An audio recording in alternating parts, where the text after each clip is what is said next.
Hi hello నమస్తే welcome back to my channel Telugu Mamata vlogs.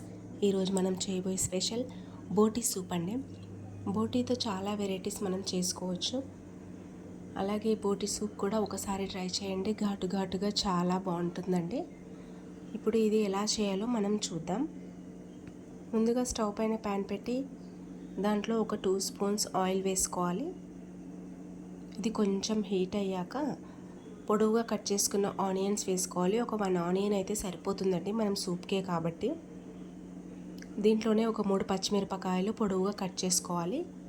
కొద్దిగా పుదీనా కూడా యాడ్ చేసి ఇవి కొద్దిగా ఫ్రై చేసుకోవాలి. ఇది కొద్దిగా ఫ్రై అయ్యాక ఇందులో 1/2 స్పూన్ పసుపు వేసుకోవాలి. ఇది ఇలా ఫ్రై అవుతూ ఉంటే మనం మిక్సీ జార్లో ఒక చిన్న టమాటో, ఒక చిన్న ఆనియన్, అల్లం ముక్కలు, వెల్లుల్లి ముక్కలు వేసి మిక్సీ పట్టుకోవాలండి.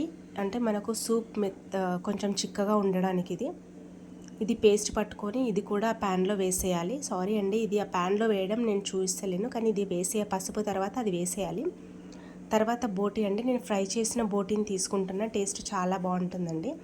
నార్మల్గా పచ్చిదైనా తీసుకోవచ్చు, కాకపోతే మనం కర్రీలోంచి కానీ ఫ్రైలోంచి కానీ బోటీ తీసుకుంటే అది సూప్కి ఇంకా కొంచెం టేస్ట్ ఇస్తుంది. నేను ఫ్రై చేసిన దాంట్లోంచి కొద్దిగా బోటీని తీసుకున్నా, అది కూడా ఇందులో వేసేసి కొద్దిగా ఫ్రై చేయాలి. ఇప్పుడు దీంట్లోనే కొద్దిగా ధనియా పౌడర్, గరం మసాలా కూడా వేసుకోవాలండి. తర్వాత మిరియాల పొడి యాడ్ చేయాలి. ఇందులో మిరియాల పొడి వేస్తేనే ఘాటుగా చాలా బాగుంటుంది. మిరియాల పొడి ఖచ్చితంగా వేయాలి. అది కొంచెం ఫ్రై అయ్యాక కొత్తిమీర కూడా యాడ్ చేసి ఒకసారి కలపాలి. మనం కలుపుతూ ఉండాలండి అది. ఇప్పుడు దీంట్లోనే మనం బోటీ సూప్ అండి, ఇది మనం బోటీని ఉడకబెట్టి ఆ వాటర్ తీసాము అందులోంచి. అది మనకు చల్లగా అవుతున్న కొద్దీ పైన ఇలా పేరుకొస్తుంది వైట్గా. అది కొంచెం హీట్ అవ్వగానే అదంతా వెళ్ళిపోతుంది. ఇదంతా వేసి కొద్దిసేపు ఒక 5 మినిట్స్ ఉంచాలండి. ఇది బాగా మరిగించాలి దీన్ని.